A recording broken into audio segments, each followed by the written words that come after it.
Baik ya, Assalamualaikum warahmatullahi wabarakatuh.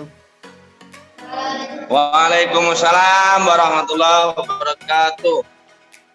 Innalhamdulillah wassalatu wassalamu ala Rasulillah wa ashabihi wa mawalah amma ba'du. Al-mukarram wal muhtaram Al-Ustaz Al-Fadil Ustaz Pono ya. Dan adik-adik santri yang kami banggakan. Bagaimana kabarnya semua ini? Ada yang tidak puasa? Alhamdulillah, puasa semua. Alhamdulillah ya. Baik, kita berjumpa lagi ini ya di program pengabdian UMY ya. Tetapi di tahun ini dengan tema yang berbeda.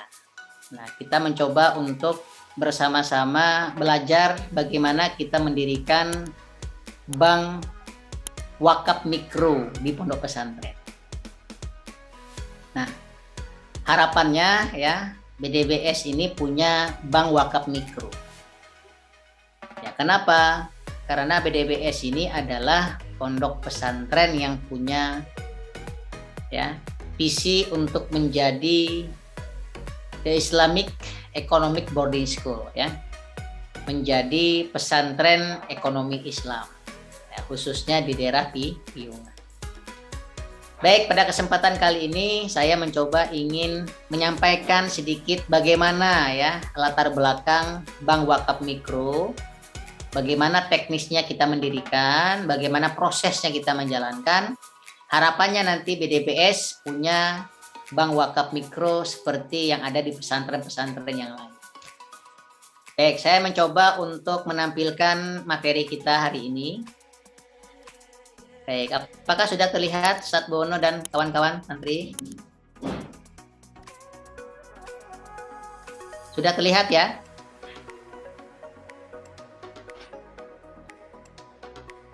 Ya, baik. Ustaz Bono sudah terlihat materi kita? Suaranya nggak kedengaran ini?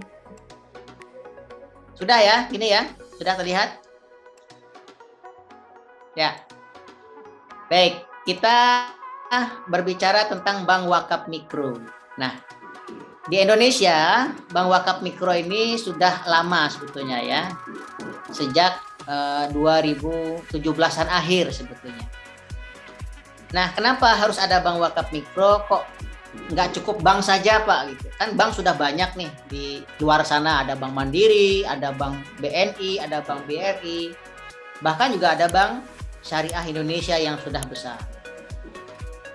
Nah, karena masalah di Indonesia ini masih relatif banyak, katakanlah kayak kemiskinan, ketimpangan, maka kita perlu ya lembaga-lembaga keuangan untuk mengatasi masalah kayak gini.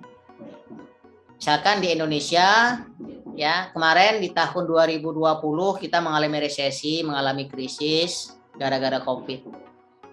Nah, sehingga ya banyak juga ya berdampak terhadap kemiskinan dan pengangguran di Indonesia. Nah, apalagi salah satu isu yang sangat penting ya di Indonesia ini terjadi ketimpangan juga. Jadi ternyata di Indonesia ini sistem ekonomi kita masih belum berpihak kepada masyarakat. Ya, masih berpihak kepada para pemilik modal. Hanya berpihak kepada orang-orang kaya saja. Misalkan ini menurut penelitian dari ya Credit Suisse ya tahun 2016, ternyata di Indonesia hanya 1% orang yang menguasai 49,3% kekayaan nasional. Artinya ya hanya 2%, hampir 2% yang menguasai kekayaan nasional kita dari penduduk Indonesia. Jadi kalau penduduk Indonesia itu kira-kira sekitar 270 juta orang, nah yang menikmati kekayaan nasional kita itu tidak lebih dari 15 juta saja. Nah, kemana 250 jutanya? Ya mungkin diantaranya ya banyak saudara-saudara kita yang pengen kuliah nggak bisa kuliah. Ya pengen sekolah nggak bisa sekolah karena bayar. Pengen nikah nggak bisa nikah ya karena nggak mampu membayar ya di KUA gitu. Artinya singkat cerita masih banyak kemiskinan dan ketimpangan di Indonesia ya, sehingga kita perlu strategi perlu cara untuk mengatasi masalah ini ya. Nah, maka salah satu ya pilot project dari pemerintah adalah dengan memberdayakan pesantren. Pertanyaannya kenapa pesantren? Nah, jawabannya karena pesantren ini di tengah-tengah masyarakat sudah membumi. Ya. Yang kedua, pesantren punya pengaruh di tengah masyarakat. Yang ketiga, pesantren punya SDM yang memahami lah akad-akad ekonomi syariah. Meskipun hari ini nggak paham, insya Allah nanti kalau belajar cepat pahamnya. Ya. Kedua, punya mentalitas yang tinggi, semangat yang tinggi untuk memajukan ekonomi umat. Nah, kebetulan yang banyak miskin ini adalah sebahagian, bukan sebahagian lagi ya, mayoritas dari umat Islam.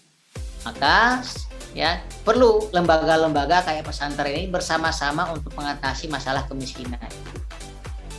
Ya, masalah ketidakmampuan di dalam sektor keuangan.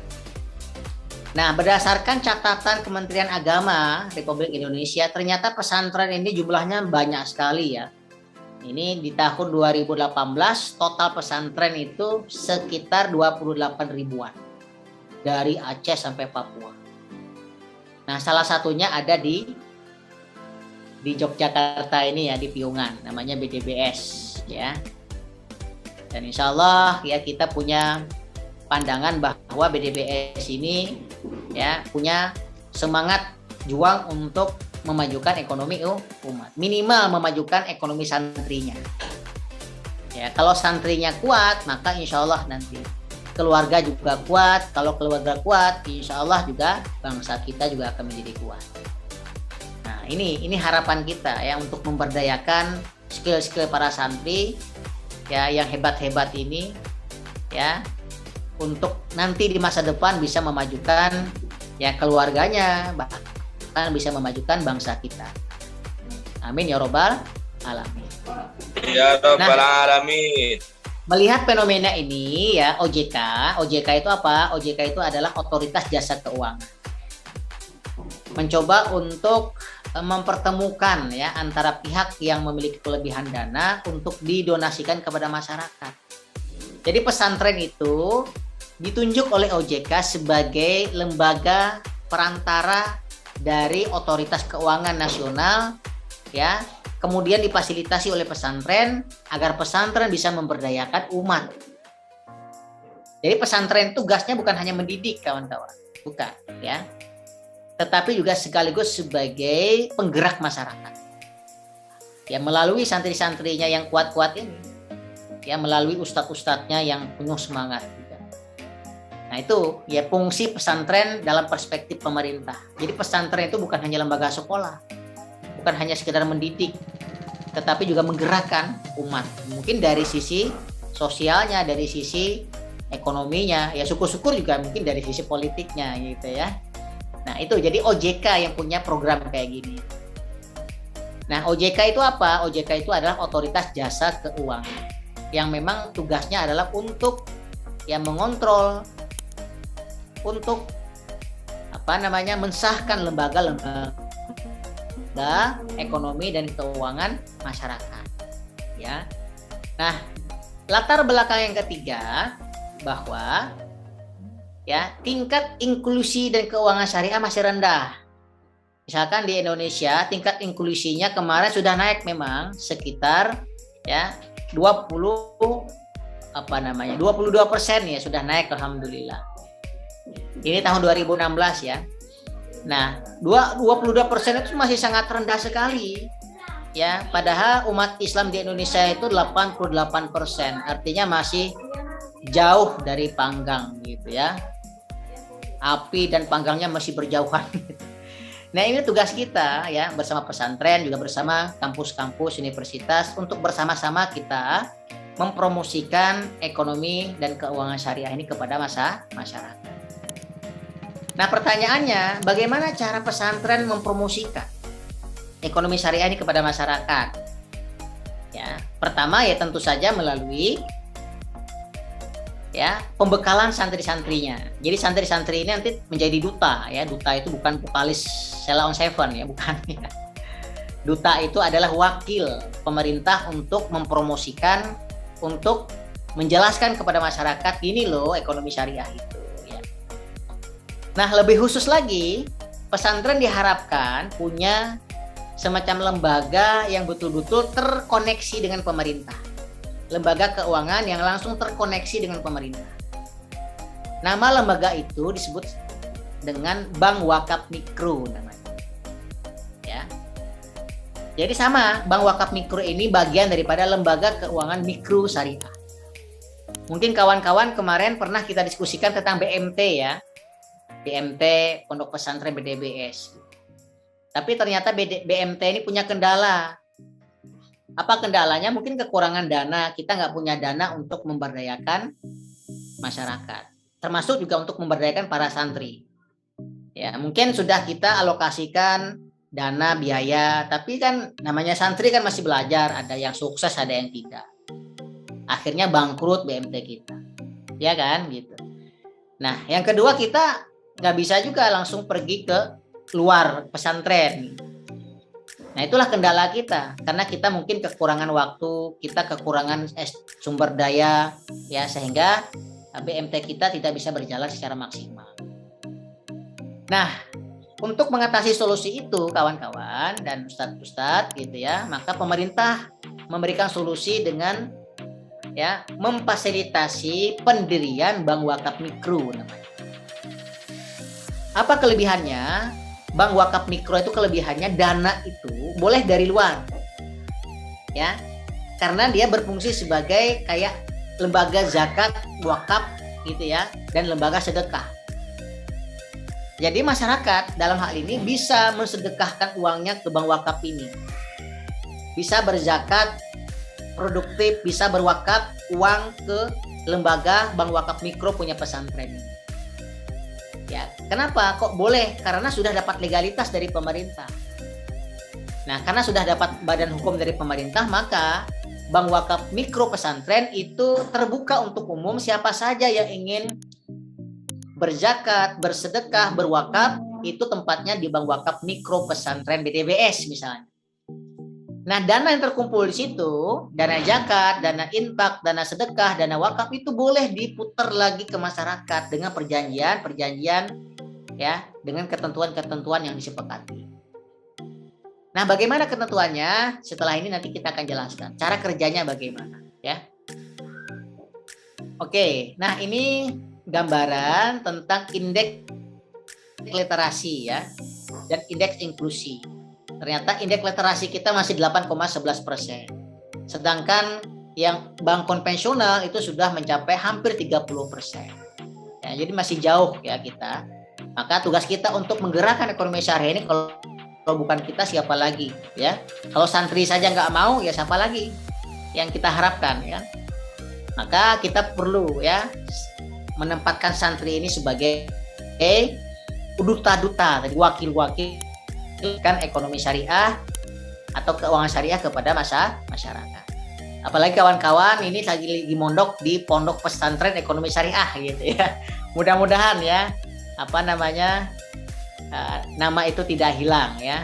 Makanya saya pribadi selama 3 tahun terakhir ini konsisten ini membersamai kawan-kawan di BDBS ya untuk tetap ya membangkitkan minimal semangatnya lah untuk berekonomi syariah.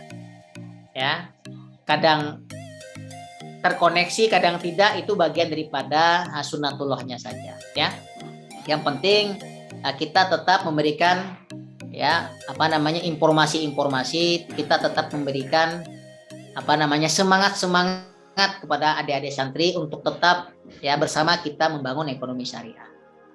Nah, ini gambaran kawan-kawan dukungan dari pemerintah, misalkan kayak Pak Jokowi ya mengatakan bahwa ya ekonomi di bawah itu harus ada ruang.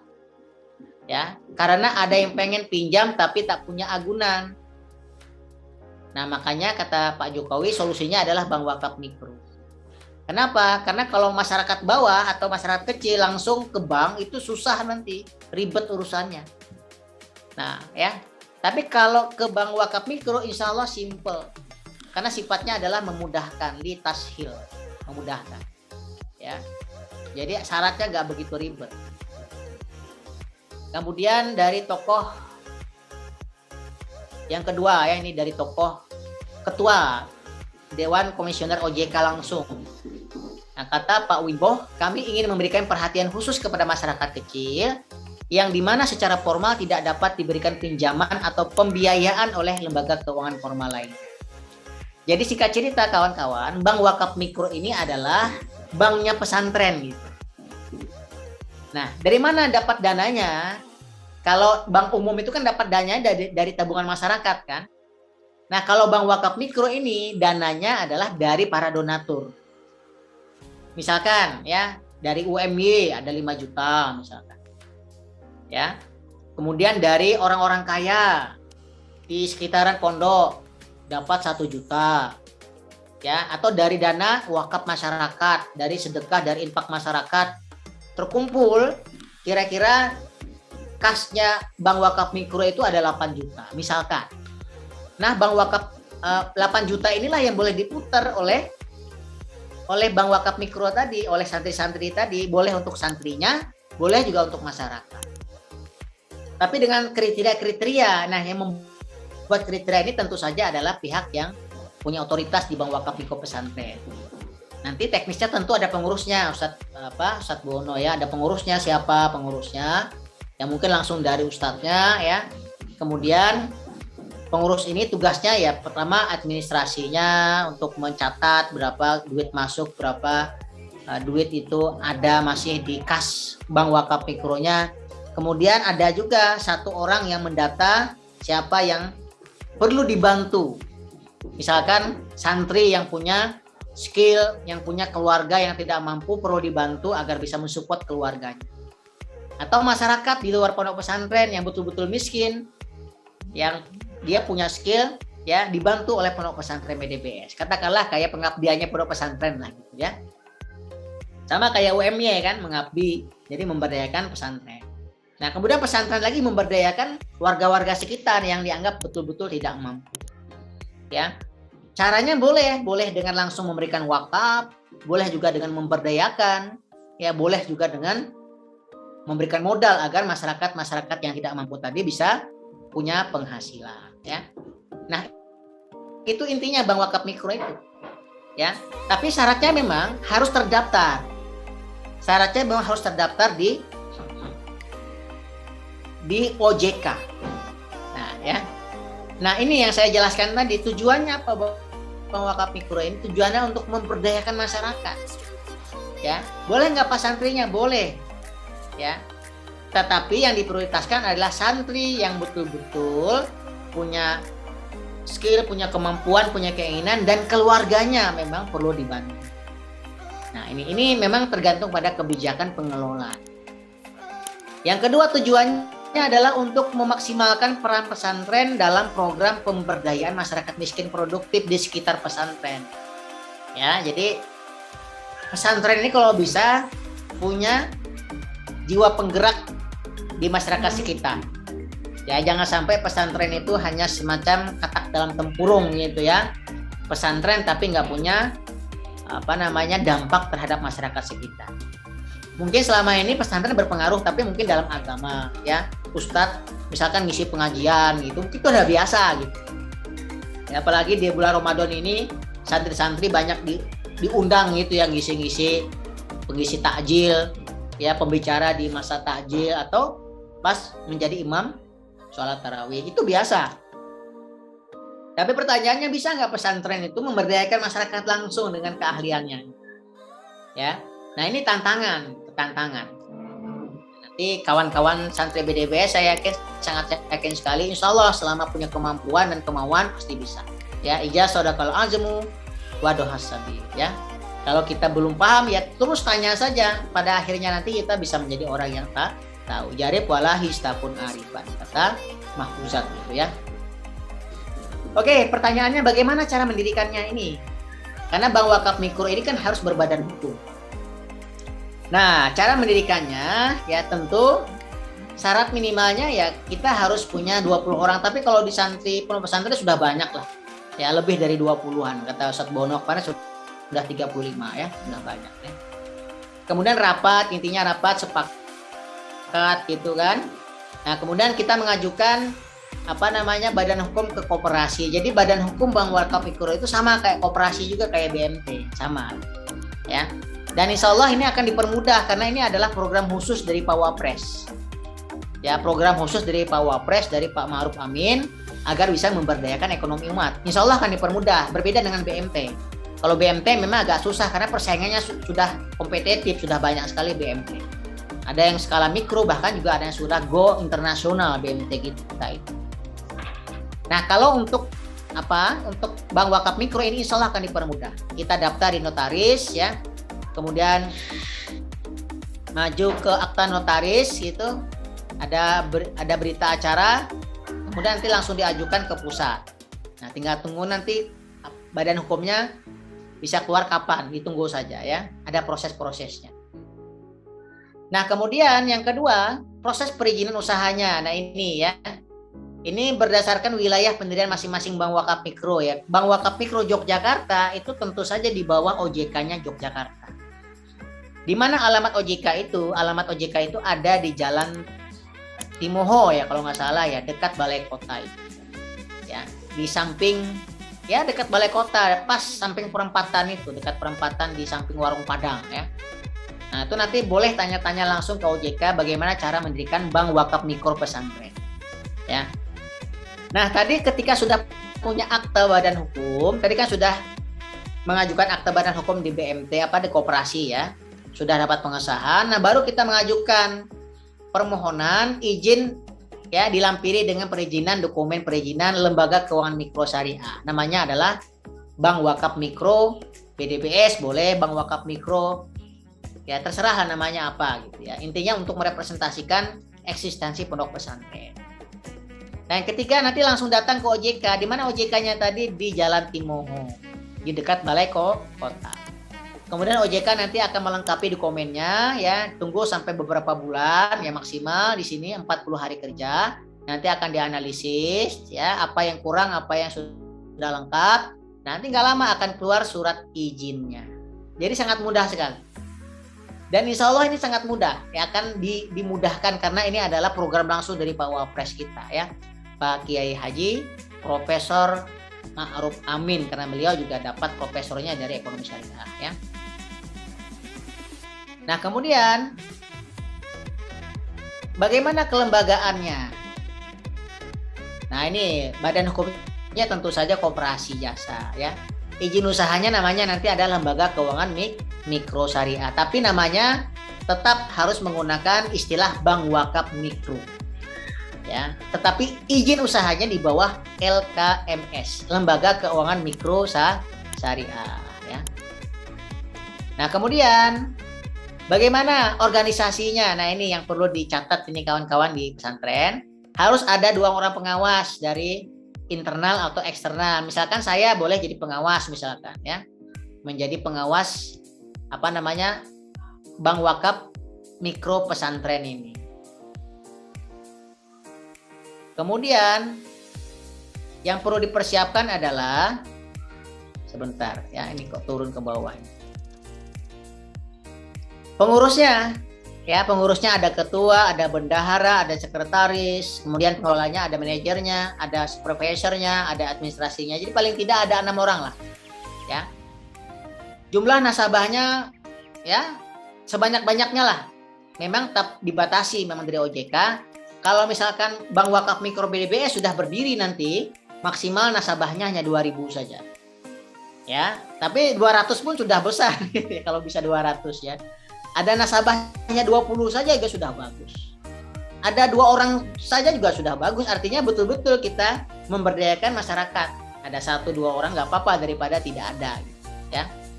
Tapi kalau sampai 2.000 nasabah tambah mantap ya. Kalau bisa 2.000 nasabah, besok itu bisa menjadi Bank Wakaf Mikro inspiratif, nanti akan dapat penghargaan langsung dari Otoritas Jasa Keuangan Pusat nanti. Nah, bagaimana model bisnisnya? Ini dia yang ditanyakan. Gimana cara kerjanya? Nah, ini yang saya katakan tadi. Jadi bank wakaf mikro itu persis kayak lembaga amil zakat itu loh. Jadi ada donaturnya dari yang ingin menjakatkan wakaf uangnya ke sana, mewakafkan uangnya berinfak ke sana, ke sedekah sana. Jadi bank wakaf mikro itu kayak semacam pengelola gitu. Ya, diputar lagi ke masyarakat yang betul-betul membutuhkan. Nah, biasanya dananya dari mana ini dananya? Nah, bisa dananya dari lembaga zakat langsung. Ya, bisa dari Lasnas, mungkin dari misalkan dari Muhammadiyah ada Lajis Muhammadiyah, dari NU ada Lajis NU, misalkan dompet duafa juga dari dompet duafa, itu boleh kita ngajukan proposal ke sana. Ya, insya Allah kalau kita punya legalitas badan hukum itu akan dikasih nanti, dikasih 500.000, dikasih 1 juta, sehingga bisa terkumpul bisa sampai 5 juta dalam 1 bulan. Nah, itu yang kita jadikan modal bank wakaf mikro untuk kita putar ke masyarakat-masyarakat yang memerlukan. Ya, jadi sangat gampang prosesnya. Nah, bagaimana disalurkannya kemana ya? Tentu saja kepada masyarakat yang memerlukan, terutama masyarakat yang miskin dan produktif. Nah, bagaimana pendapatan bank wakaf mikro ini? Nah, tentu nanti ada bagi hasilnya gitu ya. Ketika pengelola bank wakaf mikro memberikan pinjaman atau modal kepada masyarakat miskin, mungkin katakanlah 100.000 gitu untuk buka angkringan. Nah, nanti ada imbal hasilnya tergantung kesepakatan. Nanti untuk bank wakaf mikro ada berapa persen dari keuntungan tiap hari misalkan. Misalkan keuntungannya 1 hari ada 10.000. Nah, disepakati untuk bank wakaf mikro 40%, maka untuk bank wakaf mikro sekitar Rp4.000. Untuk mudharib atau angkringan tadi Rp6.000. Tiap hari bagi hasil kayak gitu ya. Tapi ditentukan jatuh temponya berapa bulan, yaitu kesepakatan juga. Nah, apa peran donatur di sini? Peran donatur pertama ya, tentu saja ya, untuk memperoleh skema bagi hasil rendah, model bisnis BWM membutuhkan modal dengan biaya murah. Jadi karena dia didonasikan, maka insya Allah biayanya murah, nggak kayak bank-bank besar itu, nggak kayak BMT di luar gitu ya. Nah, maka kita perlu donatur gitu. Dari lembaga zakat, dari lembaga amal-amal sosial gitu ya, dan juga kita juga bisa mengajukan proposal dari perusahaan, CSR perusahaan misalkan ya, misalkan di daerah Piungan itu kan ya, di sekitar itu kan ada punyanya Pak Heri itu ya, HH gitu. Nah, boleh diajukan itu proposal untuk bank wakaf mikro gitu, dapat bantuan misalkan 1 juta, jadilah gitu 1 juta ya. Nah, jadi keberadaan donasi dari para donatur itu memegang peran penting di dalam ya menghidupkan bank wakaf mikro. Ya. Maka donatur adalah seseorang atau sekelompok orang yang memiliki perhatian lebih dalam hal pemberdayaan masyarakat miskin produktif. Nah, hari ini kawan-kawan saya ingin menginformasikan, tadi sudah kita transfer dari UMY untuk modal pertama kali bank wakaf mikro ini sekitar 5 juta rupiah. Ya. Dan kami pertama-tama juga mengucapkan terima kasih kepada BDWS yang telah sudi menerima kami sebagai ya pengabdi lah di sini. Karena dana ini adalah dana umat dari UMY kembali ke umat, dan kita percaya kepada BDWS. Insya Allah BDWS ini bisa memutar dana ini kepada minimal santri lah ya. Santri nanti dikasih modal. Kayak kemarin juga, ini nggak apa-apa. Tapi nanti dengan skema namanya adalah bank wakaf mikro ya. Harapannya nanti bisa berdiri lah, itu harapannya. Ya, insya Allah nanti nggak susah ya. Bank wakaf mikro BDWS gitu ya. Nah, ini profilnya dari lembaga-lembaga ya amil zakat yang sering memberikan bantuannya kepada bank wakaf mikro ya. Ada Lasnas BSM Umat, misalkan juga ada Lajis Muhammadiyah, ada Lajis NU dan lain-lain. Nah, pertanyaannya siapa saja masyarakat yang diprioritaskan dibantu tadi? Nah, maka kata kuncinya adalah masyarakat miskin produktif. Ya, boleh nggak Pak kalau kita ngasih orang miskin yang malas-malasan? Boleh aja sih, tapi itu di opsi yang terakhir. Ya, jangan sampai uang itu nanti mangkrak gitu, uang itu malah di situ saja nggak bertumbuh gitu. Jadi perlu kita berdayakan masyarakat yang betul-betul aktif, produktif. Dia nggak punya kemampuan gitu. Ya, jadi utamanya adalah masyarakat yang miskin produktif. Nah, pertanyaan tadi, boleh nggak Pak santrinya dapat? Boleh, santrinya dapat. Tapi prioritaskan santri yang aktif, yang produktif, yang punya proposal bisnis yang insya Allah prospektus gitu ya, yang insya Allah prospektif untuk bisnisnya ya. Nah, kemudian apa kriteria pesantren potensial? Nah, ini kriterianya ya. Tentu insya Allah lah BDBS sudah kita anggap mampu lah ya. Pertama, pimpinan pesantrennya punya komitmen tinggi ya, sesuai dengan visinya tadi kan ya. Pimpinan pesantren memiliki pemahaman tentang keuangan syariah, insya Allah ya, punya paham ekonomi syariah semua gitu. Di wilayah sekitar pesantren banyak masyarakat miskin. Nah, di situ kan ada pasar-pasar piungan kan dekat nggak jauh dari PDBS. Ya, pesantren mampu menyiapkan calon pengurus. Nah, ini adalah kaderisasi. Jadi memang ini tergantung kepada pesantren untuk betul-betul mensupport, mendukung, ya, menyiapkan calon-calon pengurus lembaga keuangan mikro syariah. Tentu dengan akhlak yang baik, dengan reputasi yang baik, dengan integritas yang baik, ya. Ya, selanjutnya pengurus LKMS memiliki semangat. Nah, saya yakin semuanya punya semangat di sini ya. Oke, selanjutnya pendampingan dan pelatihan. Nah, ini dari Bank Wakaf Mikro tentu ada pendampingan ya dari pengelolanya. Jadi ketika kita ngasih duit kepada masyarakat, tentu masyarakatnya didampingi. Ya, jangan sampai dikasih duit aja nih, duit 10.000 gitu ya, langsung bablas hilang. Jangan, tetap didampingi. Ya, minimal ditanya, "Bah, gimana kabarnya? Gimana bisnisnya kemarin?" gitu. Ya, minimal kayak gitu ya. Pasti nanti ada pertanyaan, "Gimana nanti kalau saya kayak gini, Pak?" gitu ya. Dijawab saja semampunya ya. Intinya tugas kita pertama kali adalah dengan membahagiakan masyarakat ya. Tentu dengan sistem ekonomi yang sudah kita kuasai. Oke, itu cara intinya begitu ya. Jadi ada pendampingan dan pelatihan. Sama nanti kayak saya juga nanti sesekali pendampingan gitu ya. Gimana nanti apa yang susah, apa yang mudah. Yang mudah perlu kita tingkatkan, yang susah perlu kita cari solusi ya. Nah, bagaimana nanti bersinerginya? Tentu harapannya Bank Wakaf Mikro ini ya tetap bersinergi dengan masyarakat. Ya, tapi yang paling penting kawan-kawan, jangan sampai kita putus hubungan dengan para donatur. Ini yang perlu kita bangun hubungan ini. Karena donatur inilah yang menjadi hidup dan matinya Bank Wakaf Mikro kita. Ya. Jadi jadikanlah Bank Wakaf Mikro itu betul-betul lembaga kayak semacam lembaga zakat gitu ya, lembaga wakaf, lembaga sedekah, lembaga infak, tetapi sifatnya memproduktifkan uang-uang itu. Itu harapan kita. Jadi nggak sekedar lembaga zakat, nggak sekedar lembaga infak, tapi lembaga yang betul-betul punya legalitas dari OJK untuk memutar kembali dana-dana itu kepada masyarakat. Maka harapan saya ya, jangan sampai nanti terputus hubungan dengan para donatur. Ya, tetap menjalin hubungan agar para donatur ini bisa menghidup-hidupkan Bank Wakaf Mikro pesantren. Itu yang paling penting ya. Nah, yang kedua tentu saja dengan lembaga-lembaga ya sosial kayak tadi saya katakan lembaga amil zakat kayak Muhammadiyah atau NU atau dompet duafa dan lain-lain.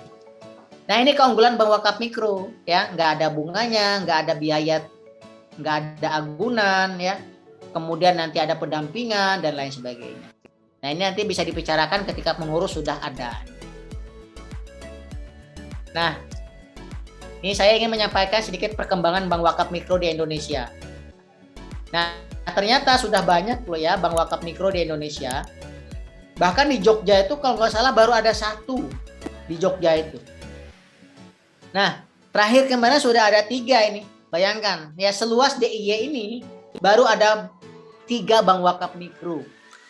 Nah, nanti kalau BDBS sanggup, maka BDBS menjadi pesantren yang keempat punya Bank Wakaf Mikro di pondok pesantren. Ya, ini harapan kita ya. Tentu kalau BDBS mampu, ini suatu prestasi yang luar biasa ya. Bukan hanya sekedar kurikulum untuk santri-santrinya, tapi sekaligus meneguhkan BDBS ini menjadi pesantren penggerak ekonomi masyarakat. Ya. Baik, nah ini akhir dari saya kira ya. Nah, ini dia. Nanti kalau sudah terdaftar, ada ini namanya ya, ada nama pesantrennya, ada alamatnya, ada jumlah santrinya, ada pengasuhnya. Nanti kalau terdaftar di OJK dan dapat izin dari OJK, nanti nama pengasuhnya di sini terdaftar Kiai Haji Ustadz Sugeng Bono sini ya. Terdaftar. Daerahnya mana? Daerahnya Bantul misalkan ya. Ini terdaftar nanti. Jadi sangat sedikit sekali ya, baru sekitar berapa ini? Yang terdaftar ini baru 41 pesantren se-Indonesia. Bayangkan. Padahal tadi total pesantren se-Indonesia berapa? 28.000 ya. Itu Pandanaran masuk ya tadi ya. Pandanaran masuk ini ya. Jadi salah satu Pandanaran. Nanti kita bisa studi banding ke sana lah Ustaz Bono ya. Kita tanya-tanya lah di sana nanti gimana cara kerjanya, prosesnya. Baik, saya kira itu saja yang dapat saya sampaikan ya. Monggo nanti barangkali ada yang ingin bertanya, boleh ya. Itu saja, saya akhiri. Assalamualaikum warahmatullahi wabarakatuh. Waalaikumsalam warahmatullahi wabarakatuh.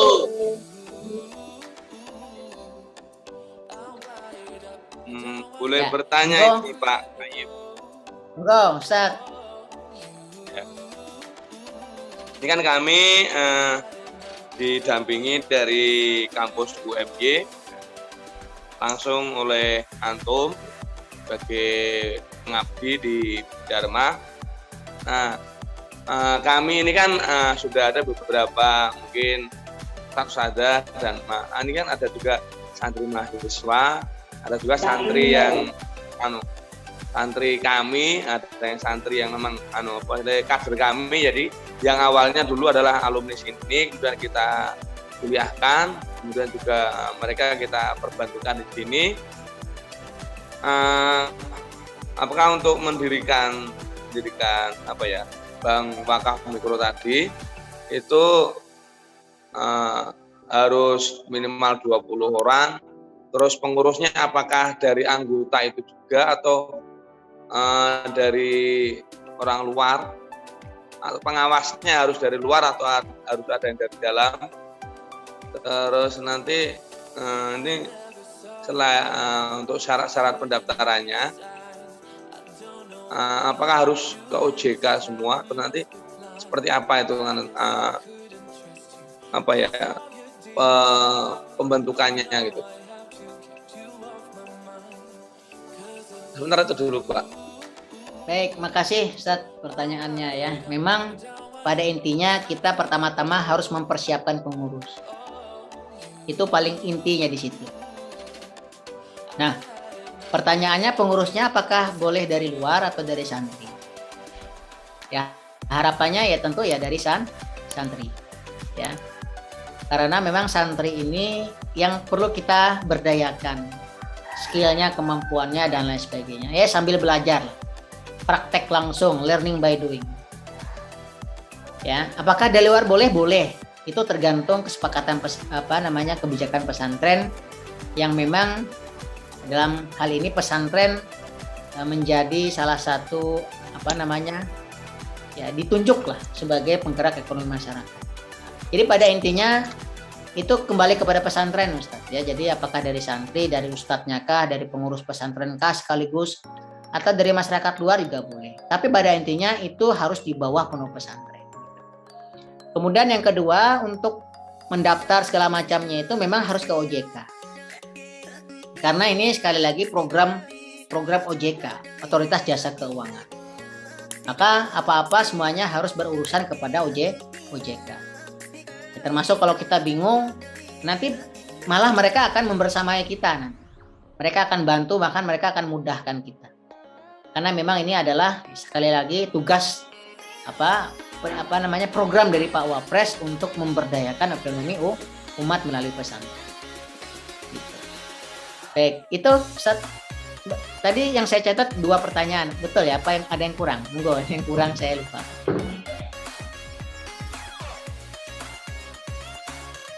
Oh ya, Yang lain tanya itu. ada yang bertanya, nggak? Oh ya, lanjut Pak.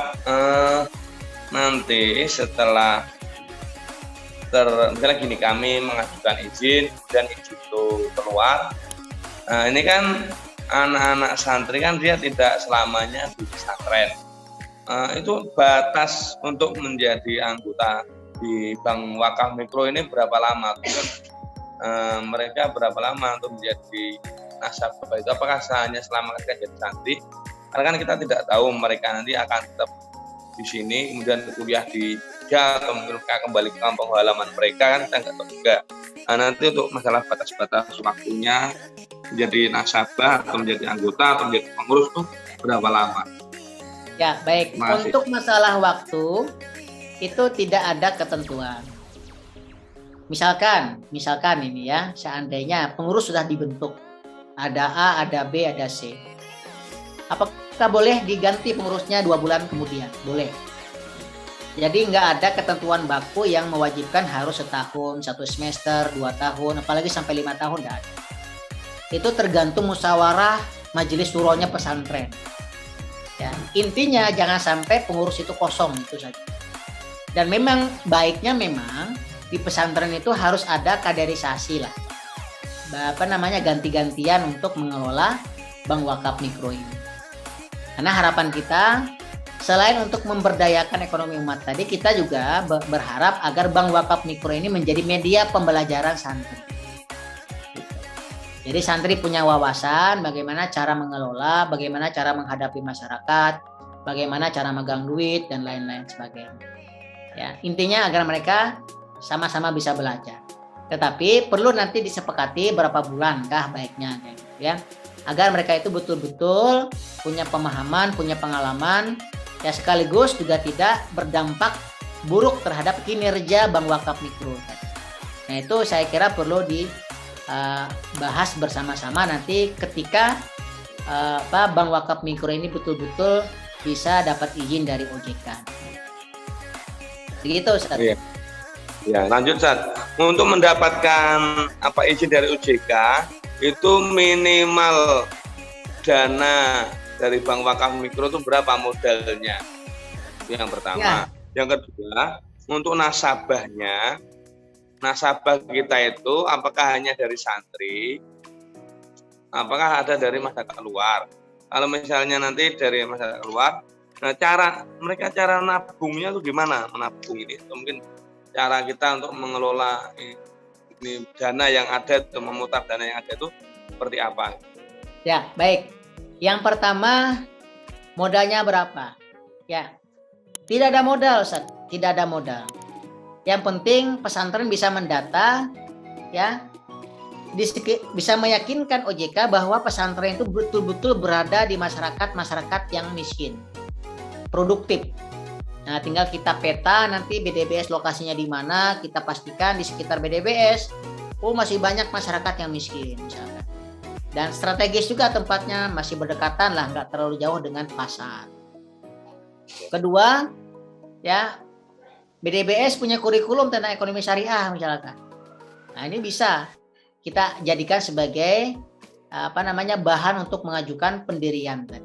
Tetapi yang paling penting adalah yang pertama, tadi kita harus mengajukan dahulu semacam proses badan hukum tadi. Jadi bank wakaf mikro ini kita jadikan badan hukumnya berbadan koperasi. Nah, mana ke notaris, siapa pengurusnya A, B, C, D, ke notaris, mungkin notaris itu bayar berapa gitu ya, 1 juta, saya lupa, apa 500.000 ya.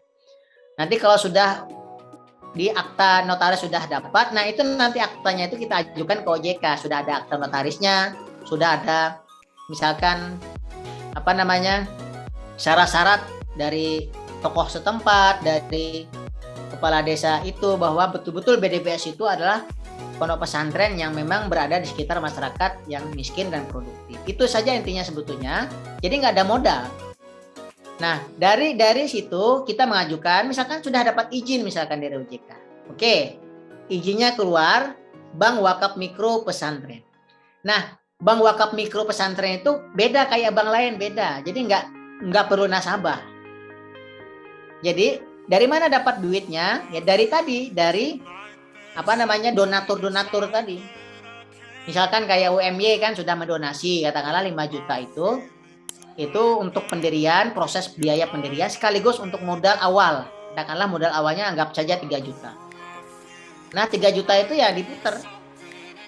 Nah, tapi bank wakaf mikro pengurusnya jangan sampai diam di situ aja. Perlu nanti ya mengajukan proposal, ini loh kita punya bank wakaf mikro, siapa masyarakat yang ingin berdonasi. Nah, itu jadi dananya dari donatur-donatur itu.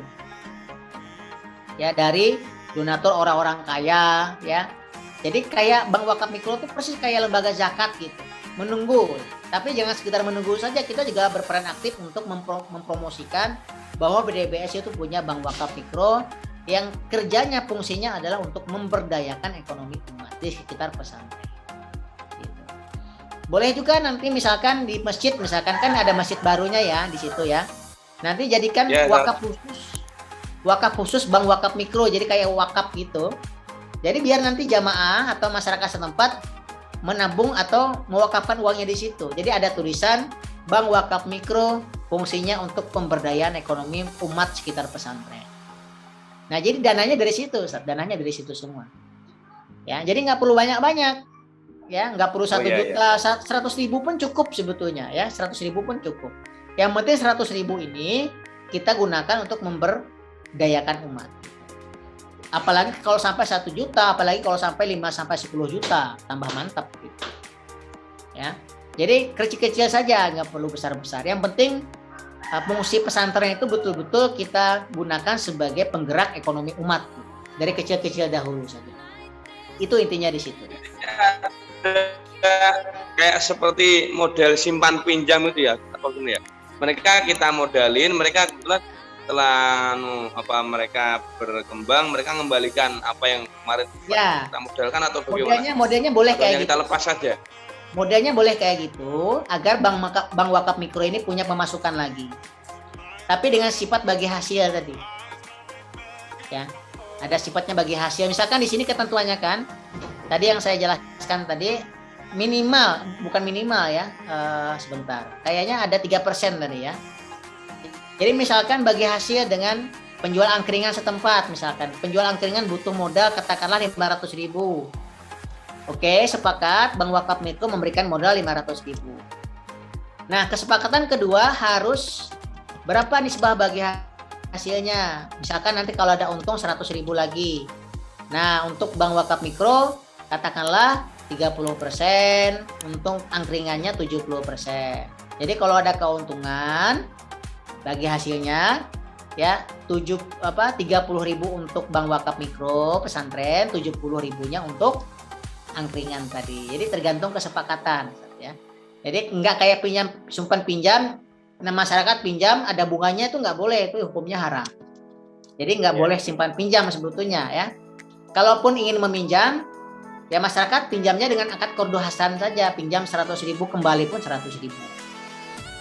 Ya. Tapi kalau masyarakat nggak mampu mengembalikan gimana? Ya sesuai dengan Al-Quran kan dalam surah Al-Baqarah ayat berapa itu? Ayat 279 itu ya panajiratun ila maisarah, maka mudahkanlah mereka. Ya, berikanlah waktu lagi, tempo lagi sampai mereka mampu. Kalau mereka juga nggak mampu sama sekali, betul-betul miskin gitu ya, duitnya habis ya sudah ikhlaskan aja enggak apa-apa. Itu kan memang tujuan akhirnya sosial kemasyarakatan. Tapi tetap diupayakan agar tetap punya pendapatan ya, tetap punya pendapatan. Itu intinya, Ustaz.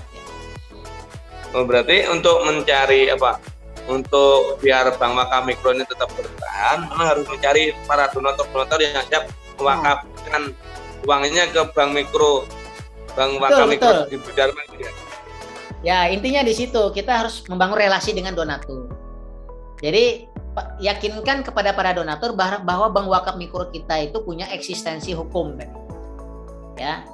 Yang kedua memang ini cara BDBS untuk memberdayakan ekonomi santri sekaligus ekonomi umat di sekitar pesantren. Nah, biasanya kan ada para donatur yang tertarik gitu. Nah, ini duit saya 100.000, ini saya donasikan ke Bank Wakaf Mikro.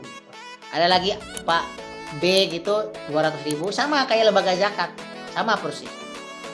Tapi tetap Bank Wakaf Mikro juga punya mekanisme untuk memutar duit tadi gitu. Kayak tadi kan dia kerjasama dengan angkringan, nanti bagi hasil dengan angkringan. Itu kelebihannya Bank Wakaf Mikro. Kalau lembaga zakat nggak bisa kayak gitu. Karena lembaga zakat, lembaga wakaf atau lembaga infak itu lembaga sosial yang non komersil, nggak boleh dapat keuntungan. Tapi kalau Bank Wakaf Mikro, insya Allah bisa menjadi lembaga sosial sekaligus bisa menjadi lembaga komersil. Intinya di situ, Ustaz. Jadi kita harus mendaftarkan dulu ke koperasi ya. Mendaftarkan Ya, koperasi harus ya. ada badan hukumnya dahulu di notaris nanti di akta. Kita cari Jasa namanya. ya notaris mana saja boleh sih sebetulnya. Nanti yang penting dapat legalitas dari notaris. Dari legalitas notaris itulah kita maju ke OJK. Nah, nanti di OJK nanti akan dianalisis lagi, akan direview mana yang kurang, mana yang ini. Yang penting dicoba dulu aja Bono ya nanti. Memang katanya memang untuk pendirian bank wakaf mikro ini sangat-sangat selektif. Tapi saya kira tidak salahnya kita mencoba minimal sebagai pengalaman. Kedua, nanti harapan kita mudah-mudahan nanti pada periode selanjutnya kita sudah punya pengalaman kan, akhirnya kita bisa tembus nanti di periode yang kedua pengabdian. Mudah-mudahan. Jadi nggak salah juga kita mencoba di tahun yang pertama ini. Masalah ditolak dan nggak ditolak itu masalah kesekian kalinya. Yang penting kita mencoba ya untuk mendirikan bank wakaf mikro pesantren BDBS. Gitu. Ya. Terakhir Pak Ayif, untuk mendaftarkan koperasi ke notaris, kan kita akan berarti kan membentuk dulu pengurus. Betul. Ya. Setelah membentuk pengurus kan kita lapor ke notaris, bahwasanya kita mendirikan koperasi jasa. Kemudian setelah itu kita ke OJK. Setelah ke OJK ini kan kita lolos ya. Itu berarti kan kita ada dewan pengawasnya. Berarti kita misalnya gini mencantumkan namanya jenengan gitu kan, nama Atum. Berarti kan sebagai legalitas kita biar nanti mungkin mudah untuk di ACC gitu bisa kan? Ya, memang harus kayak gitu. Memang harus ada DPS-nya. Karena itu salah satu penciri lembaga keuangan mikro syariah. Justru kalau nggak ada DPS-nya, nggak akan mungkin disahkan, nggak akan mungkin diterima. Karena syarat daripada lembaga keuangan syariah itu harus ada pengawas syariahnya. Itu udah betul tadi Ustaz Bono, sudah betul prosesnya ke koperasi, kemudian baru ke OJK. Udah betul itu proses. Oh ya Ustaz, nanti kami mohon untuk dikirimi naskah apa nanti materi yang tadi ya tentang bank wakaf mikro biar nanti kami pelajari untuk mendirikan koperasi jasa seperti apa, untuk mendirikan nanti bank wakaf seperti apa, terus alurnya seperti apa, prosedurnya seperti apa, bagaimana kan. Nanti kami tetap minta bimbingannya, nanti kita tetap komunikasi nanti biar semoga nanti ini kita bisa terwujud gitu. Baik, amin. Ini menarik. Insya Allah nanti akan saya kirimkan tadi yang saya paparkan itu langsung dari bukletnya OJK. Insya Allah gampang, itu nggak susah alur-alurnya. Yang penting kita mempersiapkan SDM-nya. Kalau fasilitasnya insya Allah adalah di minimal ruang gitu ya. Di masjid pun sebetulnya udah bisa itu menjadi bank wakaf mikro, udah bisa ya. Jadi sangat gampang untuk fasilitas. Yang kita perlukan hanyalah pengurusnya saja. Pengurus sudah oke, nah baru kita maju nanti ke akta notaris untuk minta legalitas dari agar bisa berbadan hukum. Kemudian baru kita ke OJK. Oke, gitu saya kira Ustaz. Berarti misalnya gini. Oh ya. Ya. Berarti gini Pak, untuk misalnya gini, di masjid kita misalnya gini dari modal yang ada, misalnya gini, kita mencoba untuk membuat satu kotak, jenis kotak infak itu sebagai ini bank wakaf mikro kita taruh di masjid itu, berarti itu sudah apa ya, termasuk bank wakaf mikro itu ya? Sudah bisa. Atau hanya sekedar infak? Tetapi kan yang menjadi pembedanya adalah legalitasnya, Ustaz. Ya. Jadi karena belum ada legalitas dari OJK, nah itu kan konsekuensinya kita nggak berbadan hukum. Nah kalau tidak berbadan hukum nanti para donaturnya nggak bisa masuk ke sana gitu ya, agak susah gitu. Nah biasanya yang kedua, keunggulan berbadan hukum ini biasanya dapat bantuan juga dari pemerintah. Kalau nggak salah dulu dari Al-Kausar di pondok pesantrennya di Padang itu dapat bantuan bahkan nyampe berapa ratusan juta loh, karena berhasil sukses memberdayakan masyarakat, akhirnya dapat bantuan langsung dari pemerintah. Nah itu harapan kita dengan badan hukum tadi, kalau kita dianggap sukses, produktif, bank wakaf mikro kita dapat bantuan langsung dari pemerintah, nggak tanggung-tanggung, itu bisa sampai ratusan juta. Nah itu harapan kita, tapi kita mulai kecil-kecil dahulu saja Ustadz Bono. Misalkan dari wakaf-wakaf di sekitar masjid, wakaf jamaah. Nah nanti kita khusus buatkan bank wakaf mikro, nanti duitnya kita putar untuk pemberdayaan ekonomi santri dan ekonomi umat. Boleh saya kira. Oke. Terima kasih Pak Ayif. Materi yang sebenarnya menarik sekali dan tidak cukup sebenarnya hanya 1 jam kita ya. Mungkin butuh waktu yang lebih lama lagi untuk bisa mewujudkan ini. Amin. Ya paling tidak sore ini kita sudah dapat gambaran lah, atau minimal paling tidak kita sudah dapat pengetahuan, oh ternyata ada bank wakaf mikro gitu ya. Paling tidak sudah tahu lah. Ya. Oke, saya kira begitu Ustadz. Saya ucapkan terima kasih Ustadz Bono, santri-santri semua ya. Alhamdulillah ini pada puasa semangat semua ya.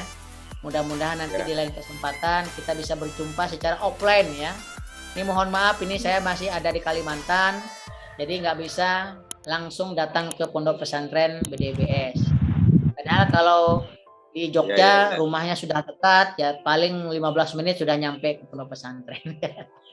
Tapi karena posisi masih di Kalimantan, jadi mohon maaf acara kita masih bisa kita adakan secara online. Tapi mudah-mudahan tadi sudah ada gambaran bahwa ya BDBS ya insya Allah bisa ya membuat bank wakaf mikro. Paling tidak tahulah bahwa di seluruh Indonesia ini sudah ada bank wakaf mikro pesantren. Baik, saya kira itu saja Ustadz Bono dan adik-adik santri semua. Terima kasih semuanya. Mudah-mudahan tetap semangat. Ya, di lain kesempatan nanti kita akan ketemu lagi lah ya. Kita akan berbicara, tapi tetap topiknya tentang ekonomi syariah ya. Itu saja yang dapat kami sampaikan. Ya, mudah-mudahan BDBS maju ya di ekonomi dan keuangan syariah. Bila topik wal hidayah. Assalamualaikum warahmatullahi wabarakatuh. Waalaikumsalam warahmatullahi wabarakatuh. Gus pamit ya Ustadz ya, santri-santri ya. Di sini sudah mau buka ya, lumayan keroncongan perutnya. Terima kasih Ustaz. Hati-hati Ustaz. Ya baik. Assalamualaikum. Terima kasih semuanya.